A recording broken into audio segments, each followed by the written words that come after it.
Sure. But Have I told it's you so on close. my mead theory? But yeah, what's your mead theory? Well, okay, so maybe we'll segue this back in. We're enjoying these kind of nice old styles of beers. It's just kind of a very traditional European dark lager. The past few years haven't really been about traditional styles and stuff. The past few years have been about hazy IPAs, fruited IPAs, pastry, whatever the fuck 450 North is doing. Someone used the adjective pastrification. Pastrification. I like that a lot. The pastrification and the fermentator. Yeah. We're putting our pasties on. But yeah, Oh, the pasties. yeah. One of the nice things about homebrewers is that we're such a little diverse segment of the population. We're always like 50 years behind mainstream culture, Sure. but that happens to be about like 2 or 3 years before mainstream culture starts to repeat itself again, if that makes any sense. So you're right back in it. Yeah, it's like the wheel of time. We're at the very end, but because history repeats over and over again, the end is the beginning. Time is a flat circle. Yeah, no, that's There's what- also the chart of the sub bipedal man into the bipedal man. Yeah, right, into exactly. And it's like Pilsner, and then That's the band Devo, Chocolate, baby. yeah, It's and de-evolution. and yeah. at the end you're at stout, and then you really come back right down to the Pilsner. And so what we're seeing has been an appreciation for just traditional Hefeweizens, traditional German lagers. Now we're going even more old school. In the past 2 months, everybody, Everybody. and their mother, And their mother. I do mean this literally. Their mother actually usually comes into the shop with them, wants to make mead. Okay. They have Ooh. gotten out of their parents' basement. They have come into the homebrew store. They have gotten a 1-gallon glass jug. Yes. They have some honey. Yes. They want to make mead. I've seen a lot of trends come and go. Just mead. Something's happening. I don't know what's I love going a good on mead. with it. I love a good mead. I What is don't it? What is love a good mead, but mead? I appreciate it. So the one mead I enjoy particularly that you can get pretty easily, it's called Viking Blood, Oh yeah, that's the big one Yeah. that people. and it has hops in it. It's also got hibiscus and all this, a lot of kind hibiscus, and it's tasty. It's good. Makes me feel like a Viking. I think Yeah. that there's Viking in my blood somewhere. Yeah. So I like to drink. I could Viking believe blood. it. Yeah. I could believe it. Yeah. I've really enjoyed Joel's Hive and Meadery Mhm. stuff. Schramm's is fantastic up near the Detroit area. I will say I had the holy grail of Schramm's Heart of Darkness in my clutches for a few months, but it's one of those. I mean, it's like an 8-ounce pour Yeah. of a bottle. You can only drink well.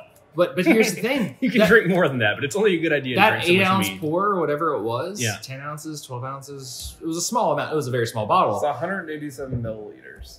Thank you. thank You already you. know. Yeah. 187 milliliters. Metric system. It's worth well north of $250. Dollars? Yes. $250. Yeah. Euros. And so I won it. I would refer to that as one ram's horn. Sure.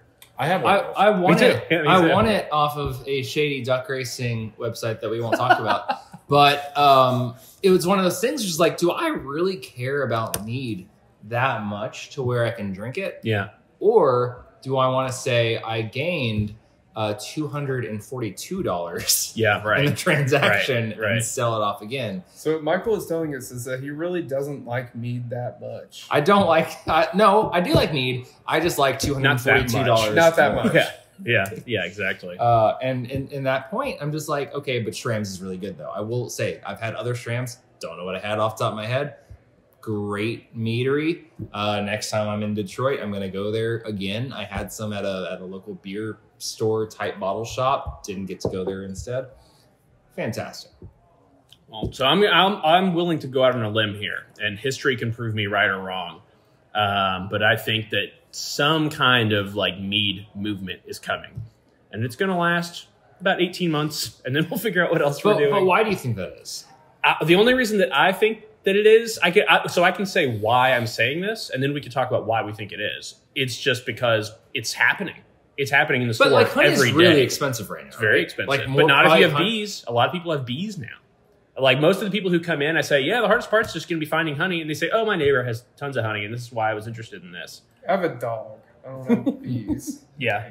Beets. Bees. Bees? The Yeah, bees. No, I have a dog. I don't want bees. As far as why this is happening, I mean, Game of Thrones has been popular. that's like 5 years ago, right? What was the? Is there some kind of like TikTok D&D thing going on? Somebody told me that might be a thing. People playing Dungeons and Dragons. There's a lot more D&D. D&D got D&D's very up. popular during the initial stages of COVID. Yeah, I think that it's just giving people who are more prone to being introverted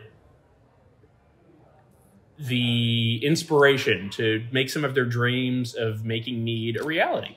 And I think that's great. Is mead easier to make than beer? Yes. It's much easier to make mead. It's much harder to make good mead. It's on the wine spectrum, Yeah, right? it is wine. I mean, it's a You wine can- license. I know, but from you us can to you say. can kind of make wine, and you're like, it's kind of when I cook food at home. I'm Yeah, like, sure. it's not great, And the easy but thing I about made wine, it, so I'm gonna eat it. Wine is like a fucking monster in terms of like, you look at the beer economy and then you look at the spirits economy. Wine is like on a whole nother level. So if I were to make a mead, because I suck at making beer. No, you don't, Michael. I do. No, you don't, Michael. So, but let's just say that I want to make mead. You just as an average person, I might have better luck making an average mead than I'd have at making an average beer. Is that what you're saying? It's hard to say exactly. It's simpler. It's a simpler process to make mead. I mean, it's honey and Yeah. yeast. Yeah, I would say, if you have a Nutrients. basic handle on Nutrients. fermentation, if you're just starting from scratch, I do think it's easier to make good beer than it is to make good mead. Okay. And especially that, let me put a sub paragraph on that, because really the main ingredient in good mead just tends to be time. And so if it's like your first thing you're trying to do, you can get impatient. You can want to drink it young, because that's the main thing people will say to me is like, why does this taste like hot and boozy and like green apple? It's like, how old is it? It's like 6 weeks.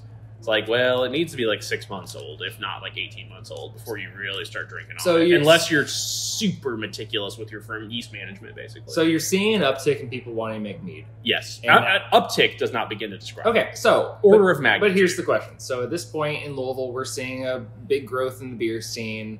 We know that meaderies can survive and exist.